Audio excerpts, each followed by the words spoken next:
turned a silenced wife into a voice for millions. "Stop the car! Stop the car!" Elena's scream pierced through the Mercedes' leather interior.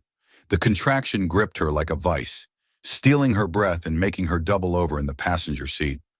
8 months pregnant, she wasn't supposed to be feeling this yet. The baby wasn't due for another 4 weeks.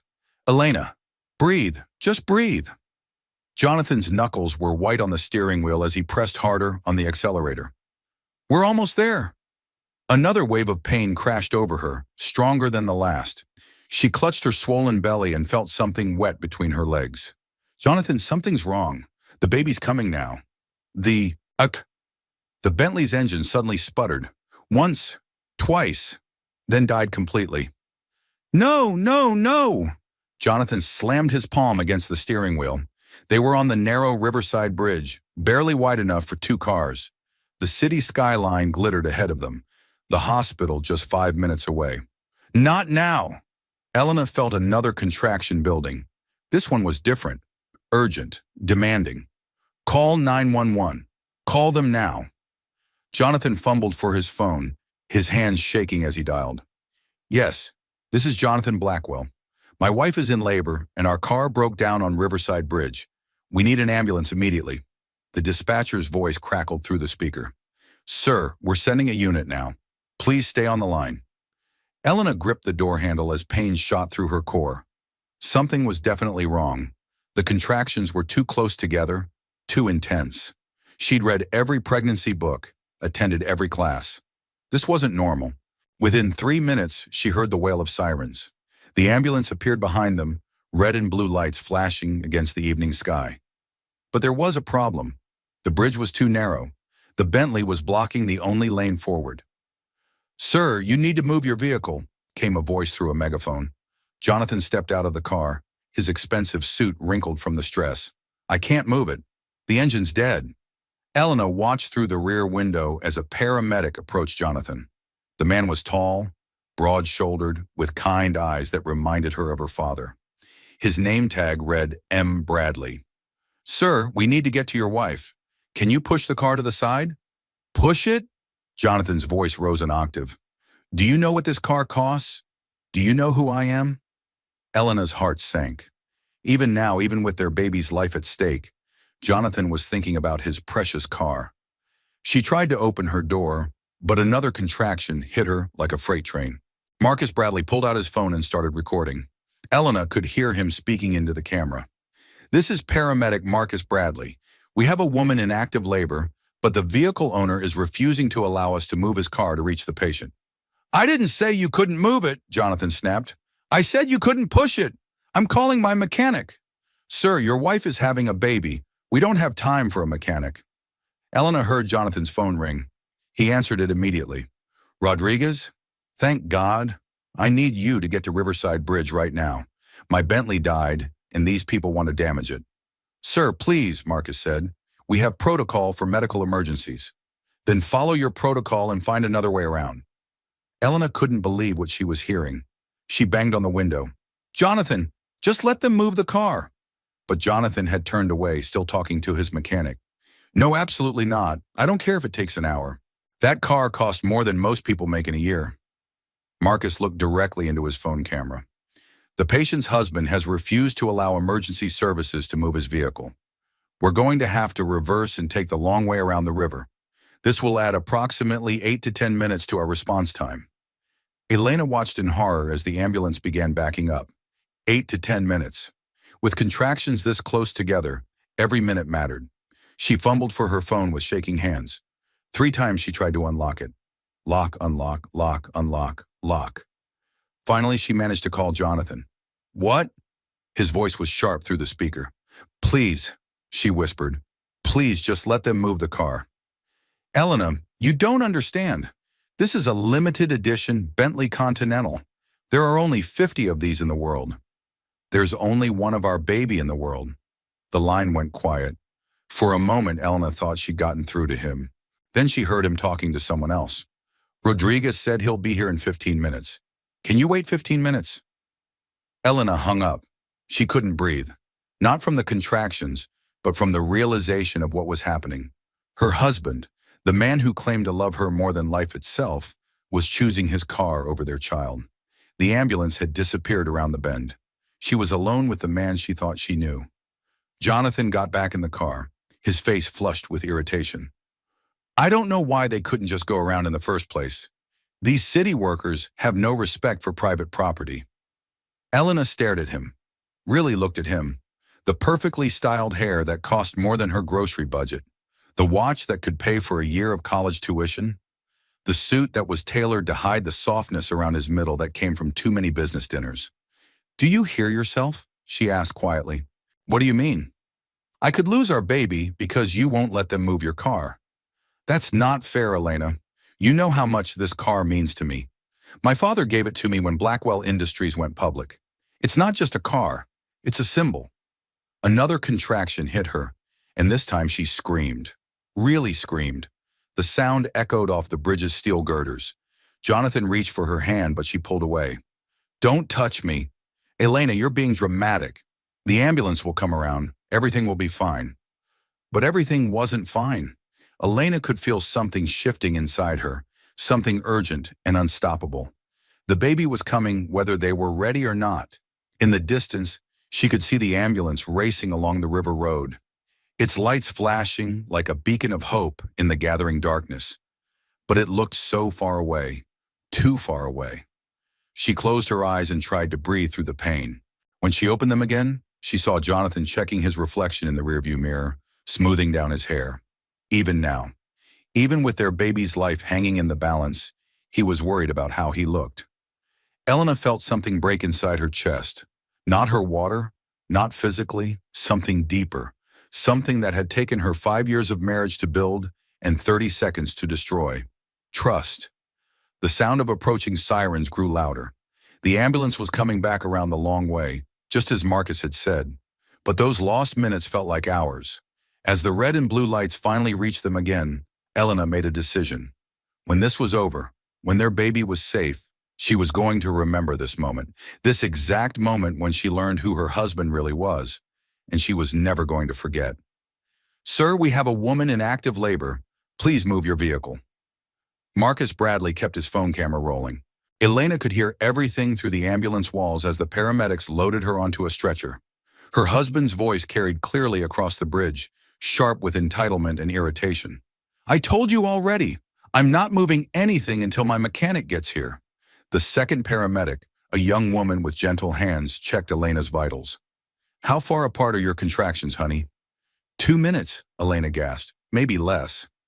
The woman's eyes widened slightly. Elena had attended enough childbirth classes to know that look. It wasn't good. Outside, Marcus continued his recording. Elena could hear every word. Sir, your wife is in active labor at 8 months pregnant. This is a premature birth situation. Every minute matters. Don't lecture me about my wife, Jonathan snapped. I'm the one who's been taking care of her for 5 years. I think I know what she needs better than some city employee. Elena felt tears sting her eyes. Taking care of her? Jonathan hadn't even remembered her last doctor's appointment. She'd gone alone, just like she'd gone to most of them.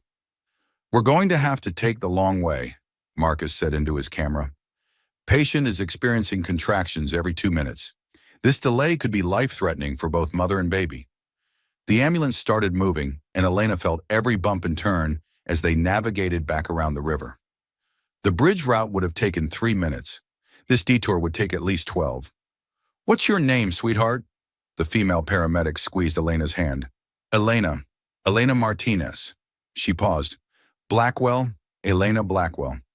I'm Amy. We're going to take good care of you, Elena. Try to breathe through the contractions. Don't push yet. But Elena's body wasn't listening to instructions. The urge to push was overwhelming. Something's wrong. This isn't how it's supposed to happen. Amy checked her phone.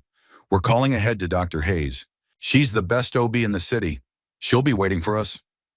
Through the ambulance windows, Elena could see the city lights blurring past. Somewhere behind them, Jonathan was still standing beside his precious Bentley, waiting for his mechanic. She wondered if he was even thinking about her and the baby, or if he was just worried about getting the car started. Her phone buzzed. A text from Jonathan. Everything okay? Rodriguez says 20 minutes for the engine. 20 minutes.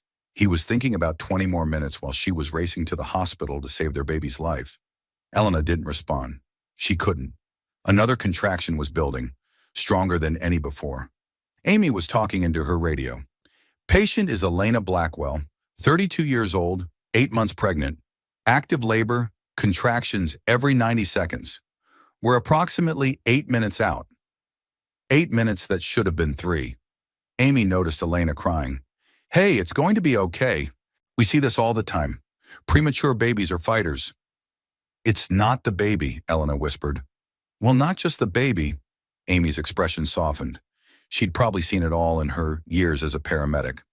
Honey, stress isn't good for either of you right now. Try to focus on breathing. But how could she not be stressed? Her husband had just showed her exactly where she ranked in his priorities. Below a car, below his image, below his convenience. The ambulance pulled up to Mercy General Hospital, and Elena was rushed through automatic doors into controlled chaos. Dr. Patricia Hayes was waiting, just as Amy had promised. She was a woman in her 50s with steel gray hair and no-nonsense eyes. Elena, I'm Dr. Hayes. We're going to take good care of you and your baby. How are you feeling? Scared, Elena admitted. That's normal. Let's get you comfortable and see what's happening. The next 30 minutes passed in a blur of medical terminology and urgent consultations. The baby wasn't in distress, but Elena was dilating faster than normal for a first pregnancy. Dr. Hayes explained that sometimes stress could accelerate labor. The good news is your baby's heartbeat is strong, Dr. Hayes said, but we need to slow things down if we can. I'm going to give you something to help with that. Elena felt the medication take effect, and the urgent pressure eased slightly. She could breathe again. That's when Jonathan arrived. He burst through the hospital room door like he owned the place, his hair perfectly styled and his suit immaculate. Elena, are you okay? Is the baby okay? Before she could answer, he was already turning to Dr. Hayes. I want to speak to whoever's in charge. Your ambulance crew was completely unprofessional. They tried to damage my car and then had the audacity to argue with me about it. Elena stared at him. Are you serious right now? What do you mean? Our baby almost died because you wouldn't move your car. That's not what happened, Elena. You're emotional right now. The stress is making you irrational. Dr. Hayes cleared her throat. Mr. Blackwell, your wife has been through a traumatic experience. I'd suggest focusing on her needs right now. I am focusing on her needs. That's why I'm here instead of dealing with my car situation. Elena felt something cold settle in her stomach, instead of dealing with his car situation. Like being with his wife and unborn child during a medical emergency was an inconvenience. The baby's fine, she said quietly, in case you were wondering. Of course I was wondering. Why would you even say that? Because you haven't asked, not once since you walked in here. Jonathan's face flushed. I've been dealing with a crisis situation, Elena. Someone has to handle these things. Someone has to handle our baby almost being born in an ambulance because we couldn't get to the hospital. That's not my fault. If the ambulance crew had been more reasonable, if you had been more reasonable, we wouldn't have needed the ambulance crew to be anything. Dr. Hayes stepped forward. I think Elena needs to rest now. This much stress isn't good for her or the baby. Jonathan nodded curtly. Fine, but I want to speak to your administrator about your ambulance protocols. What happened tonight was completely unacceptable. After he left, Elena lay in the hospital bed, staring at the ceiling. Dr. Hayes sat down beside her. Do you want to talk about what happened out there? Elena turned to look at the older woman. There was something in her eyes that said she'd seen this before. My husband blocked an ambulance because he didn't want anyone to move his car. I see. I almost lost our baby because he was worried about scratches on his paint. Dr. Hayes was quiet for a long moment. Elena, I've been delivering babies for 27 years. I've seen a lot of different kinds of stress during labor, but I've never had to treat someone whose husband prioritized a vehicle over their life. The words hung in the air between them. I'm not crazy, Elena said softly. He really put his car before our baby. No, Dr. Hayes replied. You're not crazy at all. For the first time since the contractions started, Elena felt like someone was seeing the situation clearly. Someone was acknowledging the insanity of what had just happened. Outside her room, she could hear Jonathan's voice at the nurse's station, demanding to speak to someone about the incompetent ambulance crew and threatening to sue the city. Elena closed her eyes and tried to process what had just happened to her life. In the span of 2 hours, she'd gone from being a woman married to a successful businessman to being a woman married to someone who would let her die rather than risk damaging his property. The realization settled over her like a heavy blanket. She'd been living with a stranger for 5 years. She just hadn't known it until tonight. "Elena, honey, you need to see this." Sarah burst into the hospital room, her face flushed from running. It was 3 in the morning. Elena had finally managed to doze off after the doctors confirmed the baby was stable. Jonathan had gone home hours ago to deal with the car situation and hadn't returned. Sarah Coleman had been Elena's best friend since college. She was also a nurse at Children's Hospital across town, which meant she understood medical emergencies in a way that Jonathan clearly didn't. "Sarah, what are you doing here? How did you even know?" "Everyone knows." Sarah pulled out her phone with shaking hands. "Elena, you need to see this before anyone else shows it to you." The video was grainy but clear enough. Elena watched herself being loaded into the ambulance while her husband stood beside his Bentley, gesturing angrily at the paramedic who was recording. "Do you know who I am?" Jonathan's voice was unmistakable. "I'm Jonathan Blackwell.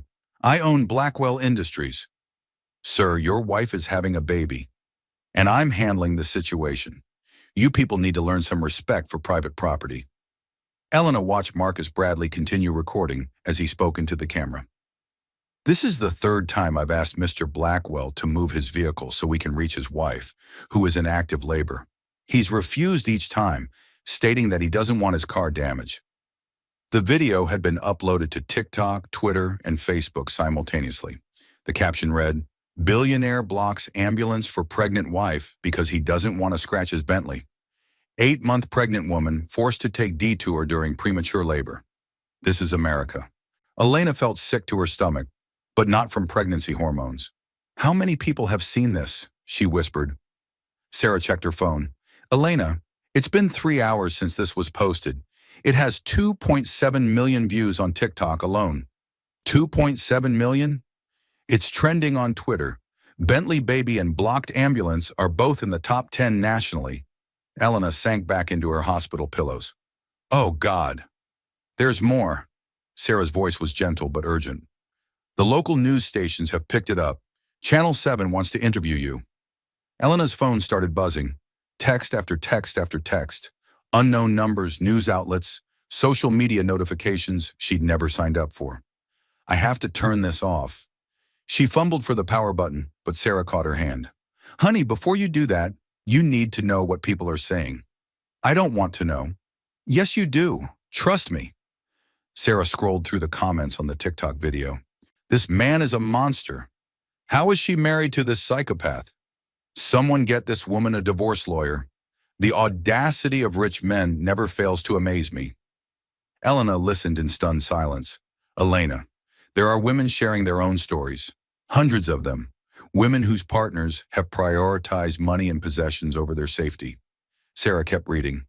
"My ex-husband wouldn't take me to the hospital when I had a miscarriage because his favorite TV show was on.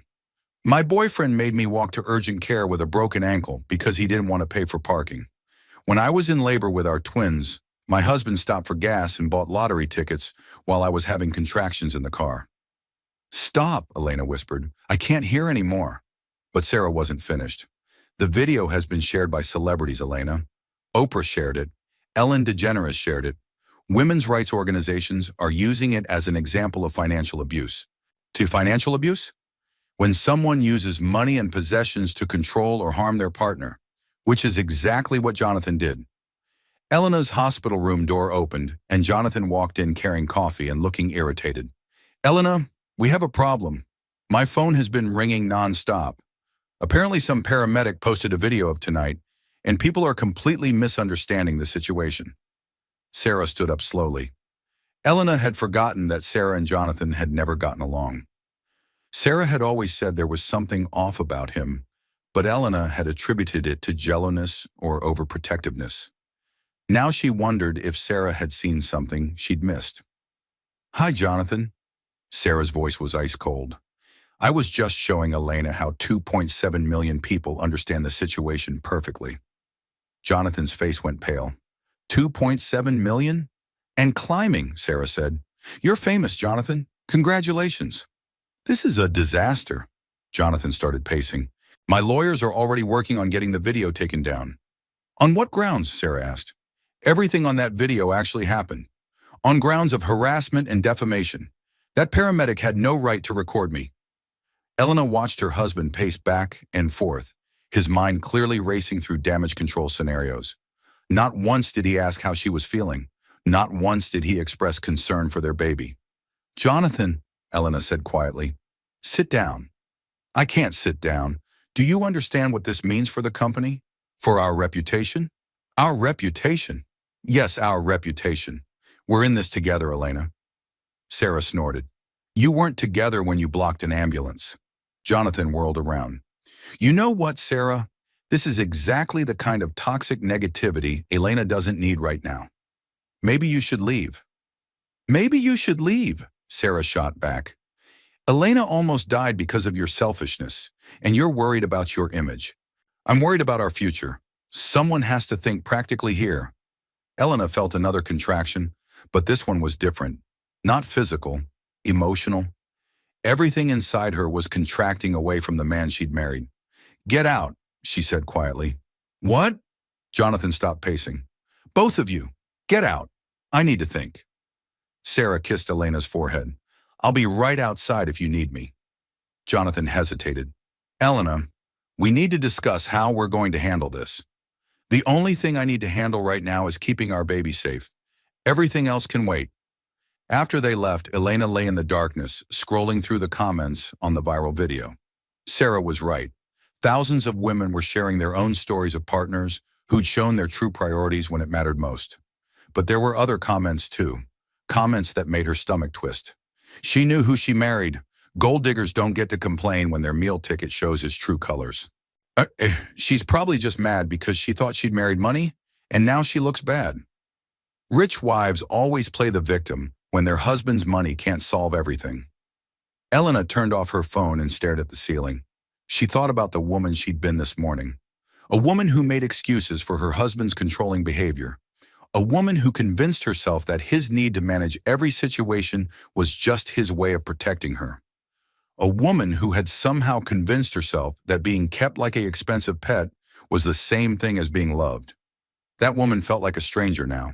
The truth was harsh and simple. Jonathan had shown her exactly who he was when the stakes were highest. When their baby's life was literally on the line, he'd chosen his car. Elena remembered other moments now. Other times when Jonathan's priorities had been crystal clear. When her mother had been in the hospital and Jonathan complained about the parking fees. When her best friend from college had visited and Jonathan spent the entire dinner talking about how much the restaurant cost. When she'd wanted to go back to work at the nonprofit and Jonathan had said it would look bad for his wife to be working for charity money. All those moments she'd rationalized. All those red flags she'd ignored.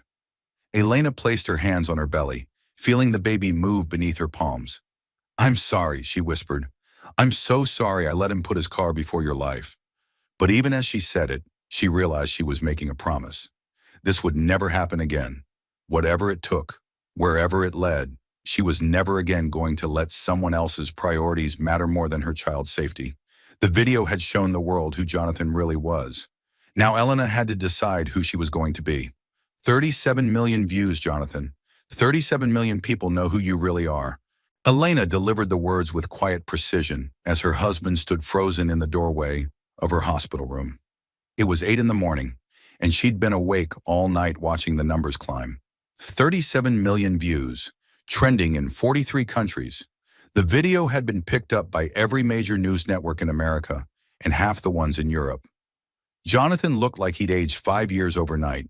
His usually perfect hair was disheveled, his shirt wrinkled, his eyes bloodshot. Elena, I've been up all night with the crisis management team. We have a plan. A plan for what? To fix this. To control the narrative. Elena adjusted herself in the hospital bed, feeling every muscle in her body ache from the stress of premature labor. What narrative needs controlling? The one where I look like a monster for protecting our property. You are a monster for protecting property over your family. Jonathan sat down heavily in the visitor's chair. You don't understand the pressure I'm under. Blackwell Industries stock dropped 12% in overnight trading. 12%, Elena. How's the baby? What? I said, how's the baby? Your child, who almost died last night. How is your child this morning? Jonathan blinked slowly. The baby's fine. Dr. Hayes said everything looks good. You had to think about that answer. No, I didn't. Yes, you did. You literally paused to remember what the doctor told you about your own child's health. Jonathan's phone buzzed, and his eyes immediately went to the screen. Don't you dare answer that. Elena, this is important. More important than this conversation? This conversation isn't going to fix anything.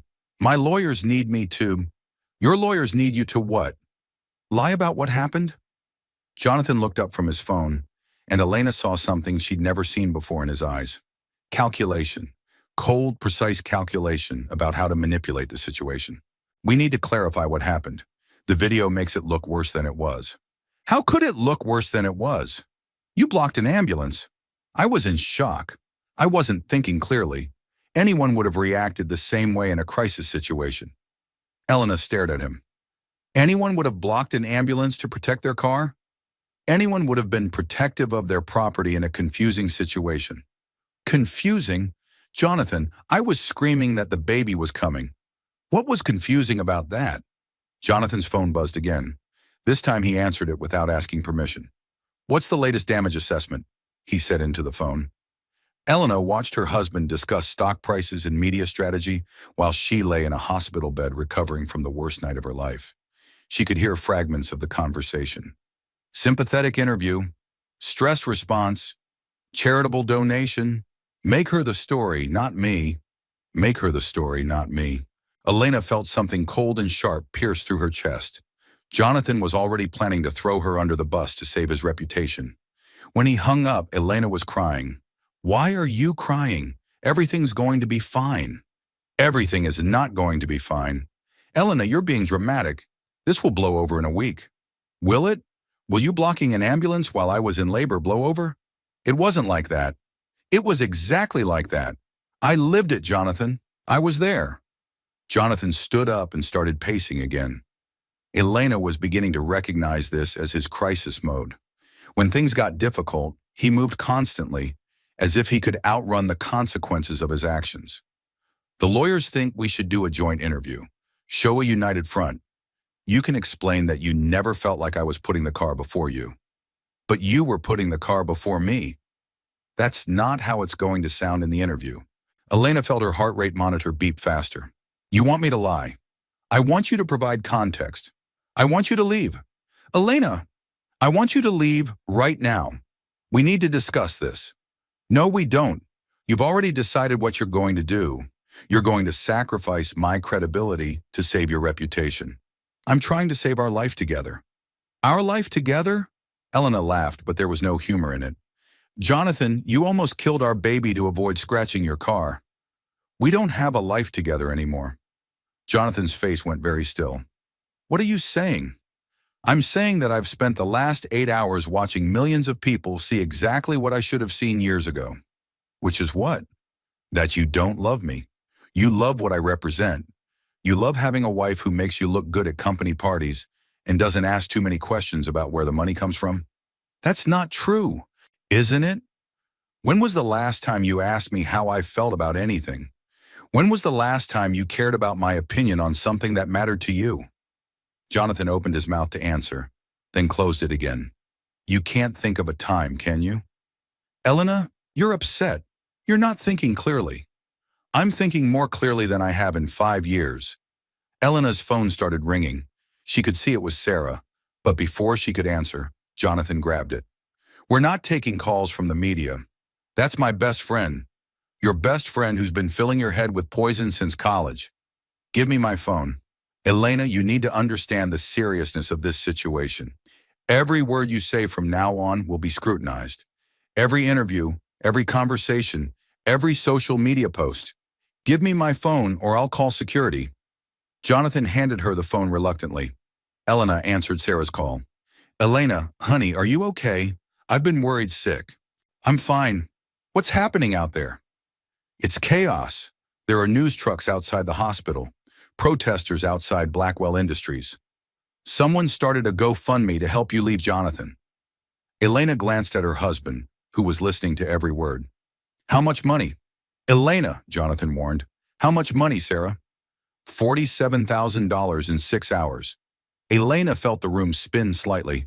$47,000 from complete strangers who thought she deserved better than the man she'd married. Elena, hang up the phone. Jonathan's voice was sharp now, commanding. Why? Because this conversation is being recorded. By who? By everyone. Every phone call, every text message, everything is evidence now. Elena looked at her husband and realized she was finally seeing him without any filters. No excuses, no rationalizations, no benefit of the doubt. She was seeing a man who had just told her that he assumed every conversation was being recorded because he was already planning his legal defense. Jonathan, I want you to leave this room and not come back until you can have a conversation about our baby without mentioning lawyers, stock prices, or media strategy.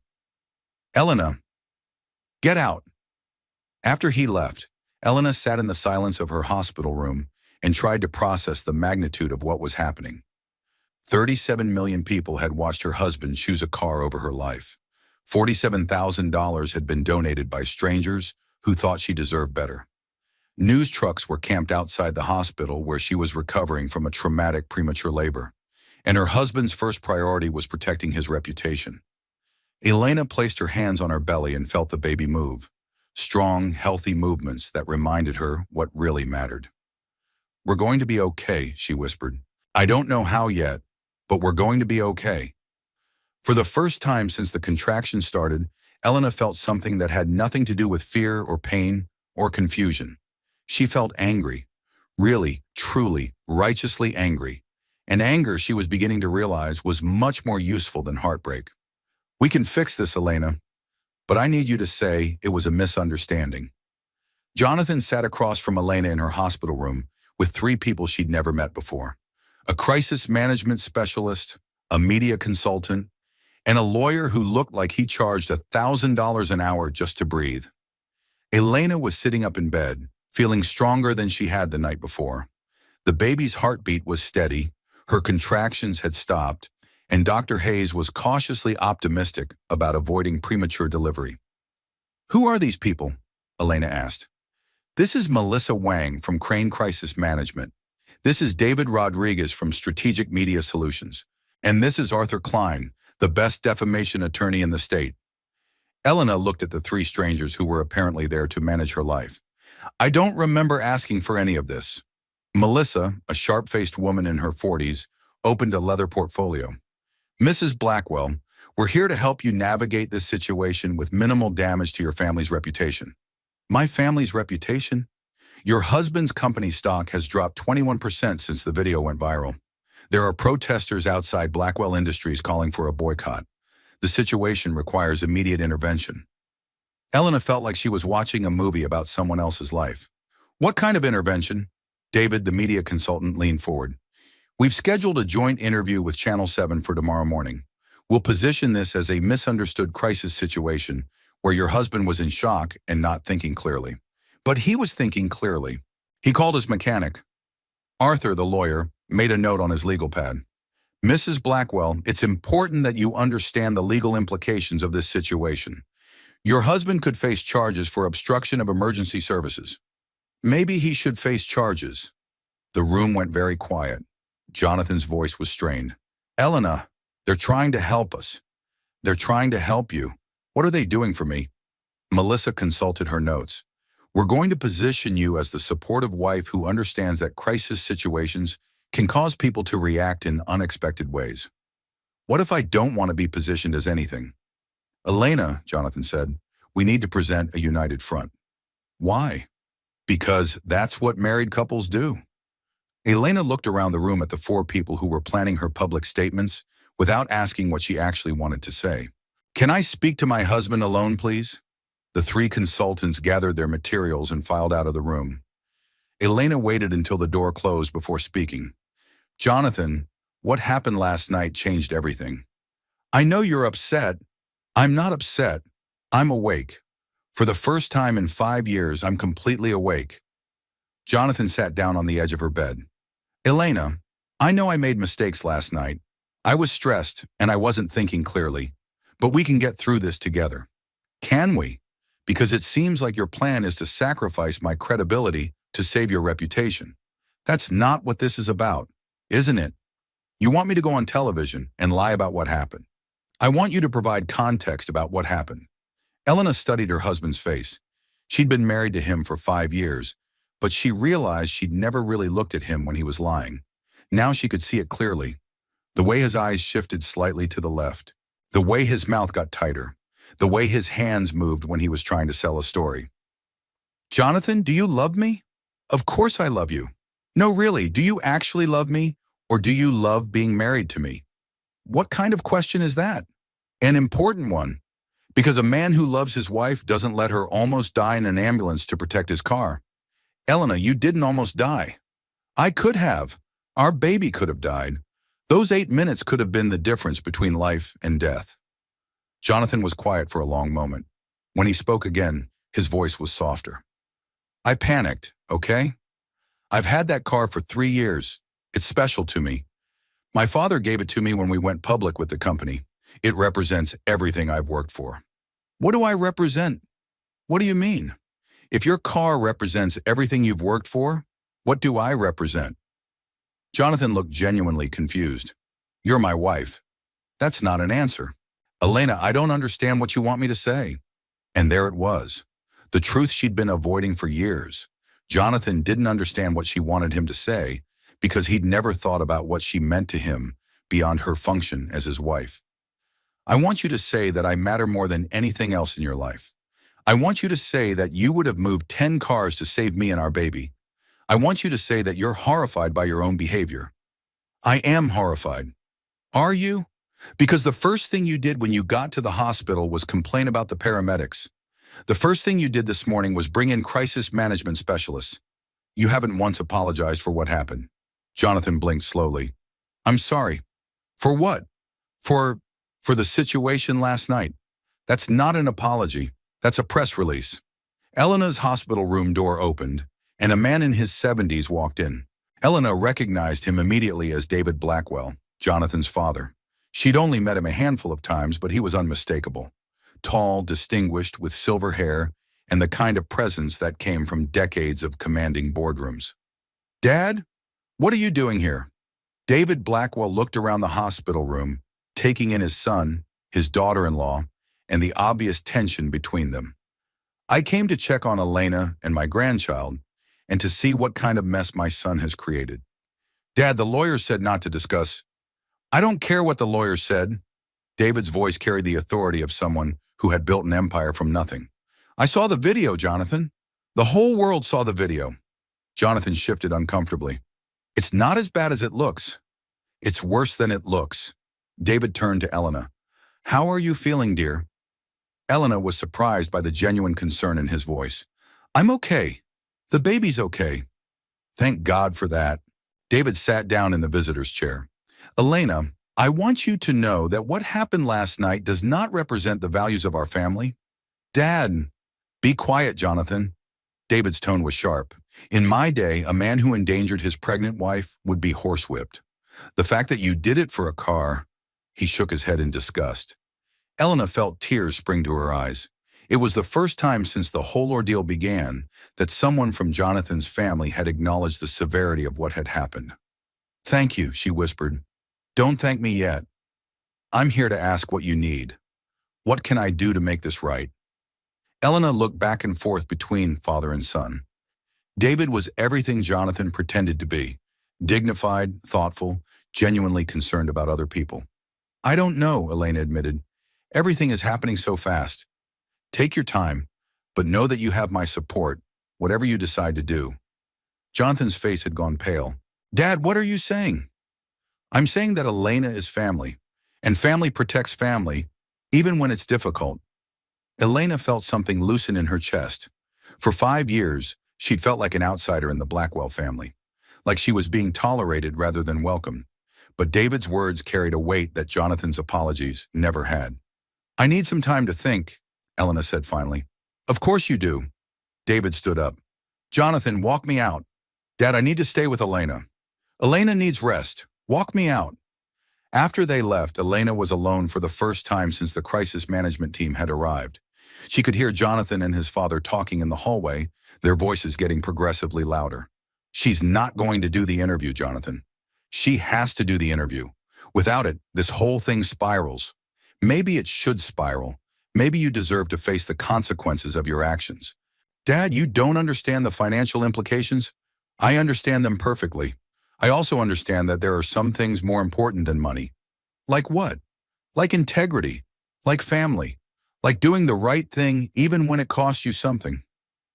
Elena closed her eyes and tried to imagine a different version of last night, a version where Jonathan immediately moved the car, a version where he held her hand in the ambulance instead of worrying about his image, a version where he spent the night at the hospital asking about her needs instead of planning damage control.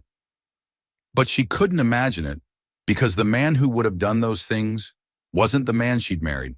She'd married someone who loved the idea of her more than he loved her, and no amount of crisis management could fix that. "Mrs. Blackwell, the whole world wants to know. Can you forgive your husband?" Elena sat across from Channel 7 anchor Rebecca Martinez in a room at Mercy General Hospital that had been converted into a makeshift television studio. Bright lights, multiple cameras, and a production crew of 8 people had transformed her recovery space into something that felt surreal and overwhelming. Jonathan sat beside her, his hand resting on her arm in what she was sure was a calculated gesture of unity. The crisis management team had coached them for 3 hours on messaging, body language, and how to redirect difficult questions. Elena had agreed to do the interview, but not for the reasons Jonathan thought. "That's a complicated question," Elena said, looking directly into the camera instead of at the interviewer. She could feel Jonathan tense beside her. This wasn't the script they'd rehearsed. "How so?" Rebecca Martinez leaned forward with the instincts of someone who sensed a story unfolding. "Because forgiveness implies that someone has acknowledged what they did wrong and asked for forgiveness." The room was completely silent, except for the hum of camera equipment. Jonathan's media consultant, David Rodriguez, was standing behind the cameras making subtle hand gestures that Elena ignored completely. "And your husband hasn't done that?" Rebecca asked. Elena turned to look at Jonathan for the first time since the interview began. "Have you?" Jonathan's face was flushed. "Elena, I've apologized multiple times." "For what, specifically?" "For the misunderstanding last night." "What misunderstanding?" Elena could see the panic in Jonathan's eyes. This was not going according to the plan his team had created. "For the confusion about the car situation." "Jonathan, there was no confusion. You refused to let paramedics move your car while I was in labor because you were worried about scratches." Rebecca Martinez's eyes lit up. This was better than anything she could have hoped for. "Mr. Blackwell, is that accurate?" Jonathan's lawyer had advised him never to admit fault on camera. "I was in a state of shock. I wasn't thinking clearly about priorities." "What were you thinking about?" Elena asked quietly. "Elena, no, really. What was going through your mind when the paramedic asked you to move your car?" Jonathan looked desperately at his crisis management team, but they couldn't help him now. "I was thinking about protecting our property." "Over protecting your family?" "It wasn't that simple." "It was exactly that simple." Elena's voice was steady but firm. "You had a choice between your car and your child's life. You chose your car." The hospital room was so quiet that Elena could hear her own heartbeat in the monitor beside her bed. Rebecca Martinez recovered her composure first. "Mrs. Blackwell, this must be incredibly difficult for you." "It is, but not for the reasons people might think." "What do you mean?" Elena looked directly into the main camera again. She thought about the millions of women who had shared their own stories online. Women who had been dismissed, minimized, and gaslit by partners who prioritized everything else over their well-being. "I almost lost my baby because my husband couldn't bear the thought of scratching his car. But what's really difficult is realizing that this wasn't an anomaly. This was my husband showing me exactly who he is." "Elena, stop!" Jonathan's voice was sharp. Why should I stop? Because it's embarrassing for you. Because you're destroying our life together. No, Jonathan, you destroyed our life together when you blocked an ambulance. Elena turned back to Rebecca Martinez. For 5 years, I've been making excuses for behavior that I should have recognized as controlling and selfish. Last night, I couldn't make excuses anymore. What kind of controlling behavior? Rebecca asked. Jonathan started to speak, but Elena continued. Financial control, social isolation, emotional manipulation, all the classic patterns that I somehow convinced myself were just his way of taking care of me. Elena, that's not fair, Jonathan said. Isn't it? When was the last time I made a decision about my own life without asking your permission? Jonathan opened his mouth to answer, then closed it again. When was the last time I spent money without justifying it to you? When was the last time I saw my friends without you complaining about them? When was the last time I worked at a job that made me happy instead of one that looked good for your image? Rebecca Martinez was taking notes frantically. This was turning into the interview of her career. Elena, you're being emotional, Jonathan said. Yes, I am emotional. My baby almost died because you were more concerned about your car than our child's life. I think emotion is the appropriate response. Elena felt something she hadn't felt in years. Power. The power of telling the truth without worrying about consequences. The power of speaking for herself instead of through someone else's script. Mrs. Blackwell, what happens now? Rebecca asked. Elena looked at Jonathan one more time. She could see the man she'd thought she'd married somewhere in his eyes, but she could also see the man who had revealed himself the night before. Now I figure out how to raise my child with dignity and integrity, with or without my husband. Jonathan's face went completely white. Elena, you can't mean that. I mean every word of it. We can work through this. We can get counseling. We can... Jonathan, you blocked an ambulance while I was in labor. Because you were worried about your car, I made a mistake. No, you revealed your character, and I can't unknow what I know now. Elena looked into the camera one final time. I want to say something to all the women who have been sharing their stories online. You're not crazy. You're not overreacting. You're not asking for too much when you expect your partner to prioritize your life over their possessions. She paused, feeling the weight of 37 million people who had watched her husband's true nature revealed. You deserve better. We all deserve better. And it's never too late to start demanding it. The interview continued for another 20 minutes, but Elena knew that those words would be the clip played on every news station in America. When the cameras stopped rolling, Jonathan turned to her with a look she'd never seen before. Not anger, not disappointment. Fear. Elena, you just destroyed everything we've built together. No, Jonathan, you destroyed everything we built together. I just refuse to help you cover it up. Elena's phone was buzzing with notifications before the production crew had even finished packing their equipment. Messages from strangers thanking her for her honesty. Messages from women sharing their own stories of partners who had shown their true priorities when it mattered most. Messages from lawyers offering to help her for free. And one message from David Blackwell. I'm proud of you. Elena looked at Jonathan, who was frantically texting with his crisis management team, and realized that she felt lighter than she had in years. She'd told the truth about her marriage on national television, and instead of feeling ashamed, she felt free. Mrs. Blackwell, obstruction of emergency services is a felony in this state. District Attorney Catherine Foster sat across from Elena in a conference room at the prosecutor's office 3 days after the interview aired. Elena was out of the hospital but still feeling weak from the ordeal of premature labor that had thankfully stabilized. Elena's new lawyer, Rebecca Stone, sat beside her taking notes. Rebecca specialized in high-net-worth divorces and had called Elena personally after watching the interview. The video evidence is overwhelming, DA Foster continued. We have clear documentation of Mr. Blackwell's refusal to allow emergency services to access a patient in active labor. Elena shifted uncomfortably in her chair. What does that mean exactly? It means your husband could face up to 5 years in prison and significant financial penalties. Rebecca Stone looked up from her notes. Catherine, we appreciate you keeping Elena informed, but she's not the one pressing charges here. No, but her testimony will be crucial to the case. Elena felt overwhelmed. A week ago, her biggest concern had been choosing paint colors for the nursery. Now she was sitting in a prosecutor's office discussing her husband's potential prison sentence. "Do you need me to testify?" Elena asked. "We'd like you to. Your first-hand account of what happened would be powerful testimony." Elena's phone buzzed with a text from Sarah. "How's it going? Call me when you're done."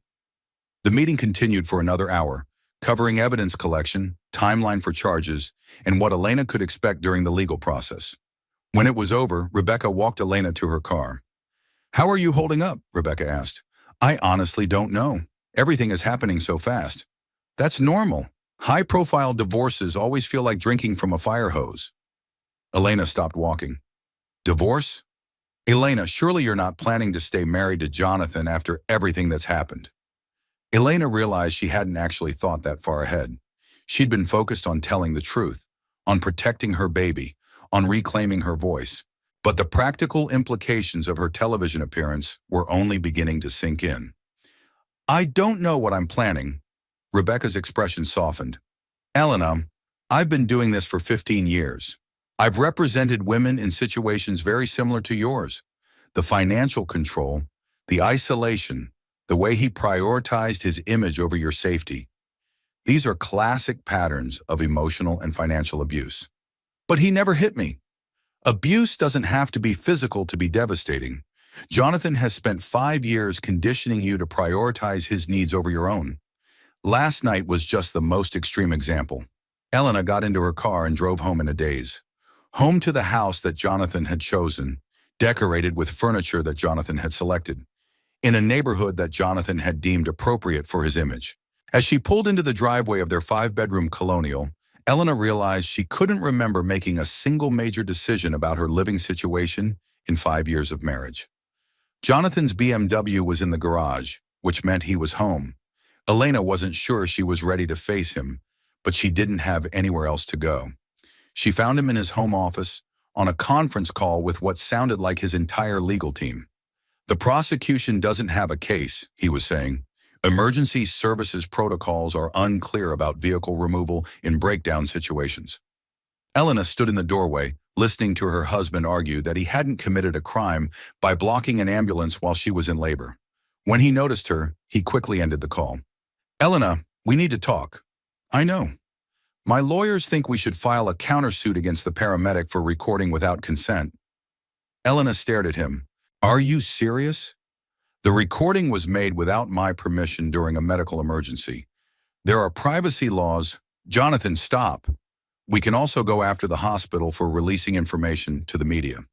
"Stop!" Jonathan looked startled. Elena realized she'd never raised her voice at him before. In 5 years of marriage, she'd never once yelled at her husband. "You want to sue the paramedic who saved our baby's life?" "I want to protect our family from further damage." "What family, Jonathan? What family are you protecting?" Jonathan's phone rang. Without thinking, he started to answer it. Elena walked over and took the phone out of his hand. "Elena, what are you doing?" "I'm asking you to have one conversation with me where you don't answer your phone, check your email, or talk to your lawyers. This is important." "More important than this conversation?" "Elena, there are legal implications to everything we discuss now." Then let's discuss something that doesn't have legal implications. Let's talk about our baby." Jonathan looked genuinely confused. "What about the baby? Do you want to be a father?" "Of course I want to be a father." "Why?" "What do you mean, why?" "I mean, what kind of father do you want to be? What do you want to teach our child? What kind of example do you want to set?" Jonathan was quiet for a long time. Elena could see him thinking, really thinking, for the first time since the whole ordeal began. "I want to be a good father." "What does that mean to you?" "I want to provide for our child. I want to make sure they have every advantage in life." "What about showing them how to treat people? What about teaching them that some things matter more than money?" "Elena, I know you think I'm materialistic, but everything I do is for our family." "Is it? Because it seems like everything you do is for your image." Jonathan's phone started buzzing with notifications. Elena could see him fighting the urge to check it. "My image affects our family's future." "Does it? Because right now your image is destroying our family's present." Elena walked to the window overlooking their backyard. The landscaping was perfect, expensive, and completely soulless, like everything else in their life together. "Jonathan, I'm going to ask you a question, and I want you to really think about your answer. Okay, if our baby had died last night because of those 8 minutes, could you have lived with yourself? The question hung in the air between them. Elena, that's not a fair question. The baby didn't die. That's not an answer. It's a hypothetical situation. No, it's not. For 8 minutes last night, it was a very real possibility. And during those 8 minutes, you were more worried about your car than our child's life. Jonathan sat down heavily in his desk chair. I panicked. You called your mechanic. People who are panicking don't make organized phone calls to automotive repair services. Elena, what do you want me to say? I want you to say that you're horrified by your own behavior. I want you to say that you would make a different choice if you could do it over again. I want you to say that you understand why I can't trust you anymore. Jonathan looked at her for a long time before speaking. I can't say those things. Why not? Because admitting fault could be used against me in the criminal case. Elena felt something break inside her chest. Even now, even after everything, Jonathan's first priority was protecting himself legally. I'm going to stay at Sarah's tonight, Elena said quietly. Elena, running away isn't going to solve anything. I'm not running away. I'm taking space to think about what kind of life I want for our child. This is our home. This is your house. I've never felt at home here. Elena went upstairs to pack a bag, moving slowly through rooms that felt like museum exhibits of someone else's life. As she folded clothes that Jonathan had approved of into a suitcase that Jonathan had bought, Elena realized she couldn't remember the last time she'd made a choice about her own life without considering his opinion first. That was going to change, starting tonight. There's something else you need to know about that day, Elena. Marcus Bradley, the paramedic who had recorded the viral video, sat across from Elena in Rebecca Stone's law office. It had been a week since Elena moved out of the house she'd shared with Jonathan, and she was staying in Sarah's guest room while figuring out her next steps. What do you mean? Elena asked. Marcus pulled out his phone and showed Elena a video she'd never seen before. It was time-stamped 43 minutes before the ambulance incident. I have to tell you, this was difficult for me to watch. On the screen, Elena could see Jonathan in his office at Blackwell Industries. The video was taken from across the street, clearly shot through his office window with a telephoto lens. Someone had sent it to Marcus anonymously after the original video went viral. Where did this come from? We're not sure. Someone who works in the building across from Blackwell Industries, probably. They sent it to every news station in the city, but most won't air it because of how it was obtained. Rebecca leaned forward. Marcus, what exactly are we looking at? Watch the timestamp. This is 43 minutes before Elena went into labor. Elena watched her husband sitting at his desk, talking on the phone. She could see him checking his watch repeatedly, looking agitated. Can you hear what he's saying? The person who shot this enhanced the audio. Elena, I want you to know that you don't have to watch this if you don't want to. I need to see it. Marcus pressed play. Jonathan's voice came through clearly. She's been having contractions all day. Yes, I know it's early. The doctor said it could be false labor. Elena felt her blood run cold. She hadn't told Jonathan about the early contractions. She'd been having them since noon, but had been trying to manage them herself, not wanting to worry him.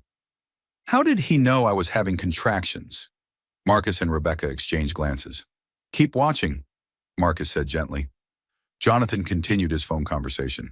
I know. The Singapore deal is crucial. How long do you think the signing will take? Elena realized Jonathan was talking to someone about a business deal while she was in labor at home. No, I can't reschedule. Chen's only in town tonight. If we don't close this deal now, Hartman Industries will get the contract.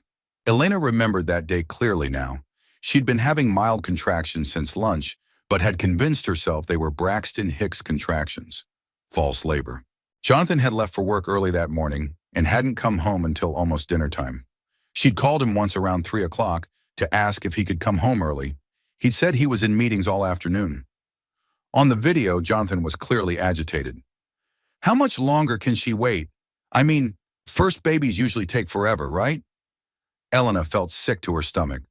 Elena, are you okay? Rebecca asked. He knew. He knew I was in labor, and he stayed at work to close a business deal. It gets worse, Marcus said quietly.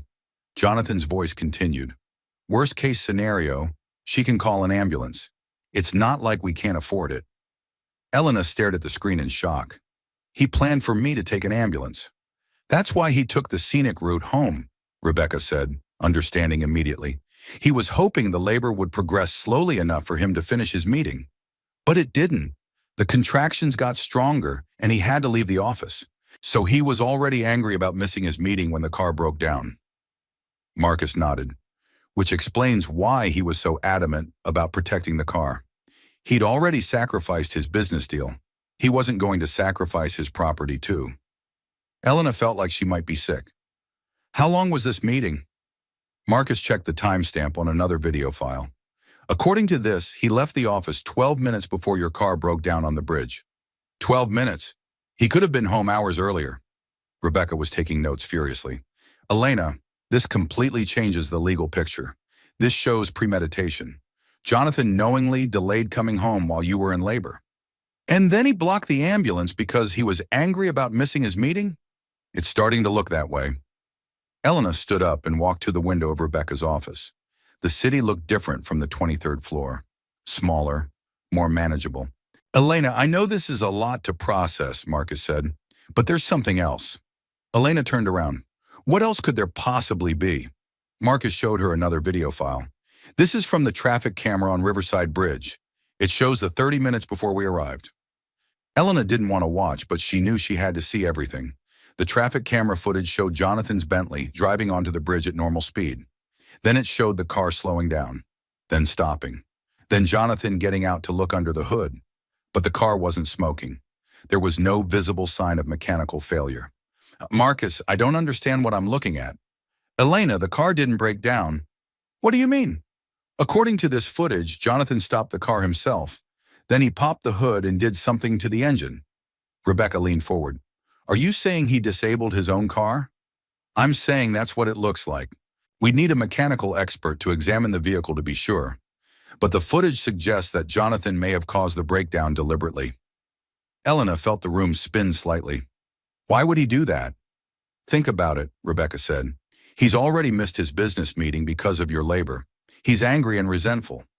Maybe he wanted to create a situation where you'd be forced to take an ambulance, which would prove his point that the labor wasn't his responsibility. But then why block the ambulance? Because when it actually happened, he realized how it would look. A billionaire whose wife takes an ambulance to the hospital? It would seem like he didn't care enough to drive her himself. Elena sank back into her chair.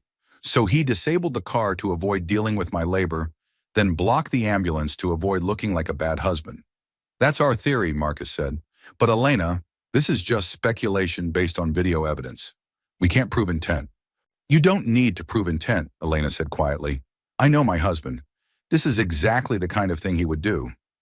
Rebecca closed her legal pad. Elena, this evidence changes everything. If Jonathan deliberately disabled the car, he's not just guilty of obstruction of emergency services, he's guilty of reckless endangerment with premeditation. Elena thought about the woman she'd been a week ago, a woman who would have found reasons to excuse this behavior, a woman who would have convinced herself there must be some explanation that made sense. That woman felt like a stranger now. What happens next? Elena asked. Next, we take this evidence to the district attorney, and we make sure Jonathan faces the full consequences of his actions. Elena looked out the window again. Somewhere in the city below, Jonathan was probably meeting with his lawyers, planning his defense, managing his crisis. But Elena wasn't in crisis anymore. For the first time in years, she knew exactly where she stood and exactly what she needed to do. Jonathan had gambled with their baby's life to avoid missing a business meeting, and Elena was done making excuses for him. The jury finds the defendant guilty of reckless endangerment and obstruction of emergency services. Elena sat in the front row of the courtroom as Judge Helen Rivera read the verdict. 3 months had passed since the night that changed everything. 3 months of legal proceedings, media attention, and the slow process of rebuilding her life. Jonathan stood perfectly still as the verdict was read, his expensive suit impeccable as always, his face a mask of controlled composure. But Elena could see the slight tremor in his hands, the way his shoulders seemed to deflate with each guilty count. The defendant will be sentenced in 30 days, Judge Rivera continued. Bail is revoked. The defendant will be remanded into custody immediately. Elena watched as her husband, soon-to-be ex-husband, was handcuffed and led away. She felt no satisfaction in seeing him arrested, but she felt something that had been missing from her life for years: justice. The trial had been a media sensation, but Elena had testified with calm precision about the events of that night. She told the truth about Jonathan's behavior, about the pattern of control in their marriage, and about the additional evidence that Marcus Bradley had uncovered. The prosecution had brought in automotive experts who confirmed that Jonathan had deliberately disabled his own car. Phone records showed the calls he'd received warning him about Elena's labor. Video evidence proved he'd had multiple opportunities to prevent the entire situation. The defense had tried to paint Jonathan as a man in crisis, someone who'd made poor decisions under stress. But the evidence was overwhelming. Elena's testimony had been the most powerful moment of the trial. "Mrs. Blackwell," the prosecutor had asked, "in your opinion, did your husband prioritize his property over your life?" "In my opinion," Elena had answered, "my husband prioritized his image over our child's life.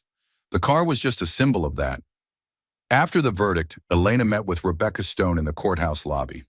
"How are you feeling?" Rebecca asked.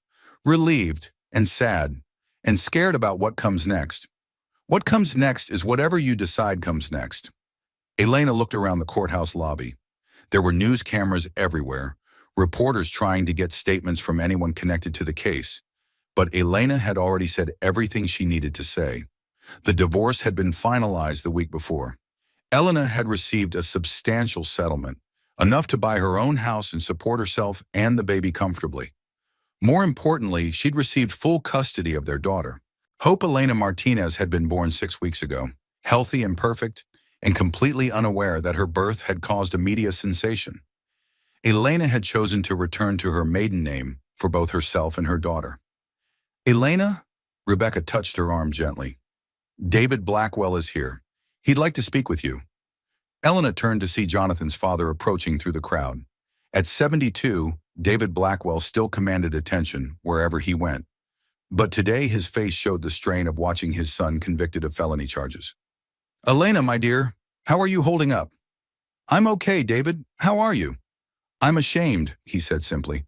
"I raised a son who nearly killed his own child to protect a car. I don't know how that happened, but I take responsibility for it." Elena felt tears spring to her eyes. "David, you can't blame yourself for Jonathan's choices." "Perhaps not, but I can make sure those choices have consequences." He handed Elena an envelope. "This is from the Blackwell Family Foundation. It's a donation to the domestic violence shelter where you've been volunteering." Elena opened the envelope. The check was for $500,000. "David, I can't accept this. It's not for you. It's for the women you're helping. Women who need to know that there are consequences when powerful men abuse their power." Elena hugged David Blackwell, this man who had shown her more genuine concern in 3 months than his son had shown her in 5 years of marriage. "There's something else," David said. "The board has voted to remove Jonathan from Blackwell Industries permanently. His shares will be placed in trust for Hope." "What does that mean?" "It means your daughter will never have to worry about money, and it means Jonathan will never again have the kind of power that allowed him to think he was above basic human decency." Elena left the courthouse that day feeling something she hadn't felt in years: hope for the future.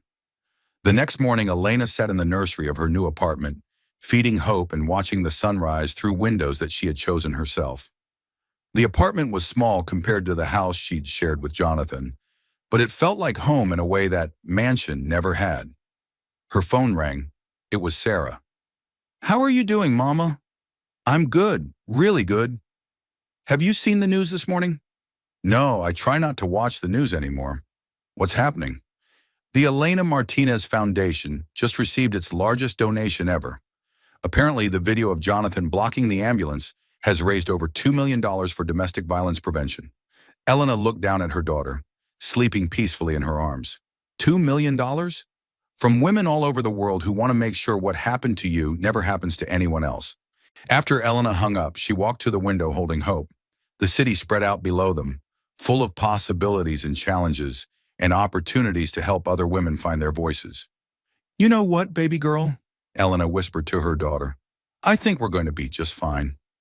3 months ago, Elena had been a woman who made excuses for inexcusable behavior, a woman who prioritized peace over truth, comfort over integrity. Today, she was a woman who had told her story honestly and inspired millions of other women to examine their own relationships.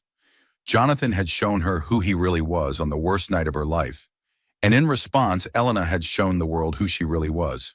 The woman who had been afraid to speak up was gone. In her place was a mother who would never again allow anyone to treat her with anything less than respect. And that woman was going to change the world.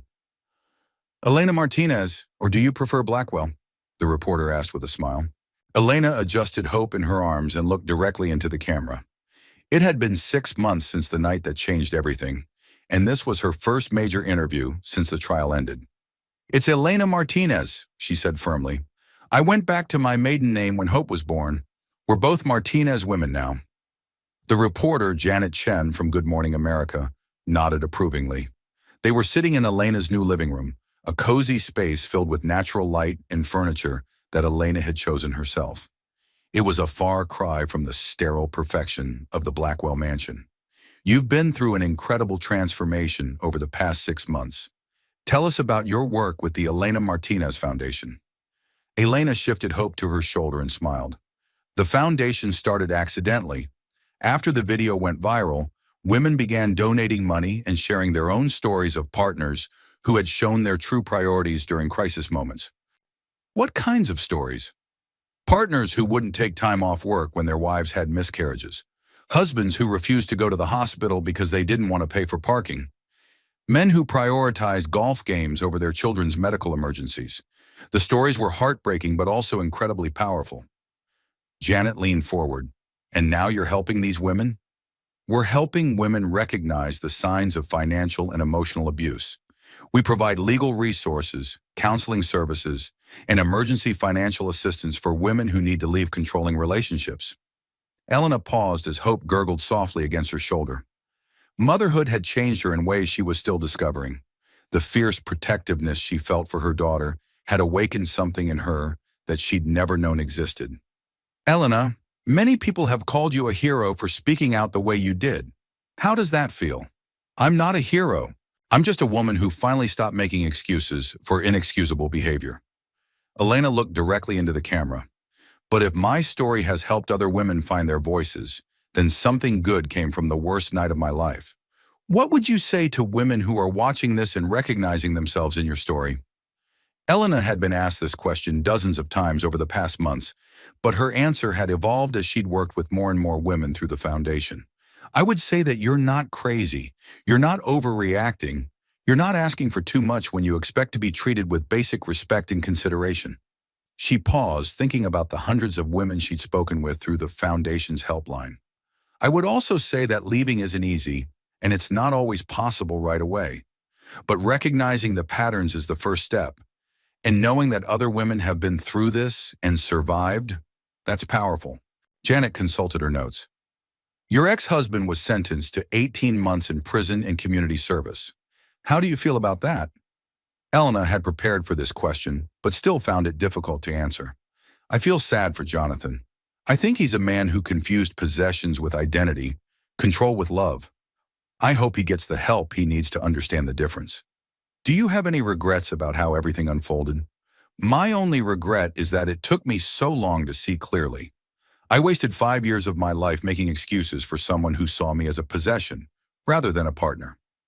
Hope started to fuss, and Elena instinctively began the gentle swaying motion that had become second nature. What's next for Elena Martinez? Elena looked down at her daughter and felt the familiar surge of fierce love and determination.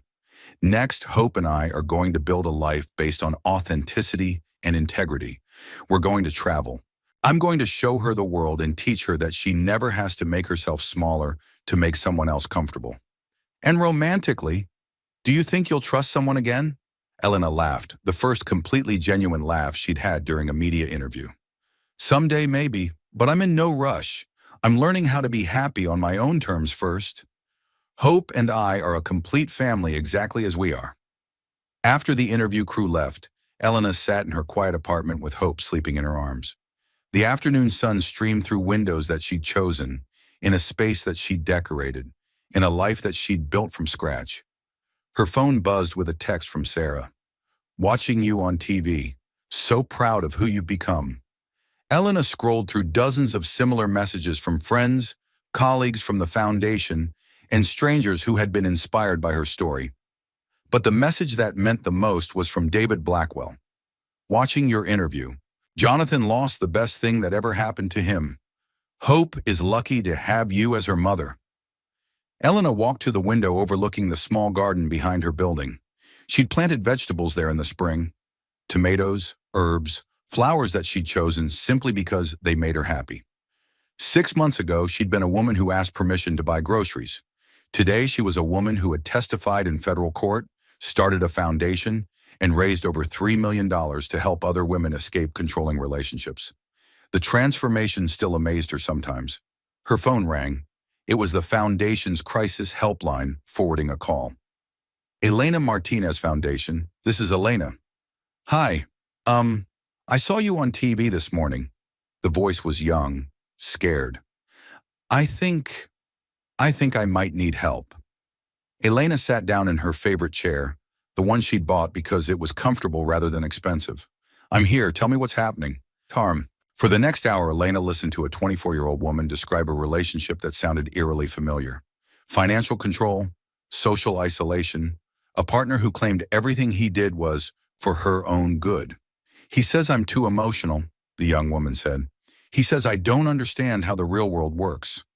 Those are his words, not the truth, Elena said gently. In the real world, partners support each other. They don't tear each other down. But what if he's right? What if I really can't take care of myself? Elena looked at Hope, sleeping peacefully in her crib. This beautiful, perfect child who existed because Elena had found the strength to leave a toxic situation. 6 months ago, I thought the same thing. I thought I needed my husband to make decisions for me, to manage my life, to protect me from my own poor judgment. What changed? I realized that the person I needed protection from was him. Elena spent another 30 minutes talking the young woman through her options, connecting her with local resources and reminding her that she had more strength than she knew. After she hung up, Elena made herself dinner, a simple meal that she'd chosen because she wanted it, not because someone else expected it. As she ate, she thought about the interview question that had stayed with her. What's next for Elena Martinez? The truth was, she didn't know exactly what was next. For the first time in her adult life, she was making decisions day by day, following her instincts rather than someone else's plan. Maybe she'd go back to school. Maybe she'd expand the foundation internationally. Maybe she'd write a book. Maybe she'd do all of those things, or none of them. The difference was that now, whatever she decided would be her choice. Elena finished dinner and went to check on Hope. Her daughter was awake, looking up at her with the alert, curious expression that reminded Elena so much of her own mother. You know what, baby girl? Elena whispered, picking up her daughter. I used to think that losing your father's love was the worst thing that could happen to us. Hope made a soft cooing sound, as if she were listening. But I was wrong. The worst thing that could have happened was if I'd kept making excuses for someone who didn't know how to love us properly. Elena walked to the window holding Hope against her chest. The sun was setting over the city, painting the sky in shades of pink and gold. You're going to grow up knowing that you never have to choose between your dignity and your security. You're going to know that real love doesn't ask you to make yourself smaller. Elena thought about the viral video that had started it all. 37 million people had watched her husband choose his car over her life. But those same 37 million people had also watched Elena choose truth over comfort, authenticity over approval. And if someone ever treats you the way your father treated me, you're going to know exactly what to do. Hope reached up and grabbed Elena's finger with her tiny fist. You're going to remember that you're Elena Martinez's daughter, and Elena Martinez's daughter doesn't accept anything less than respect. Outside, the city lights were beginning to twinkle in the gathering darkness. Somewhere out there, women were recognizing themselves in Elena's story. Somewhere out there, women were finding the courage to speak their truth. And somewhere out there, future daughters would grow up in a world where Elena Martinez had proven that it was never too late to choose yourself. Elena Martinez, the woman who had once been too afraid to choose her own groceries, had become the woman who helped other women choose freedom. The transformation was complete. But the story was just beginning. "Come on, Hope," Elena whispered to her daughter. "Let's go see what tomorrow brings." For the first time in her life, Elena couldn't wait to find out. If you're ready for a story that will make you question everything you think you know about love, control, and finding your strength when it matters most, you're in the right place. Hit that like button if you believe every woman deserves respect. Drop a comment sharing your thoughts and subscribe because we're diving deep into stories that matter. Trust me, you don't want to miss how this ends. Let's begin with the night that changed everything.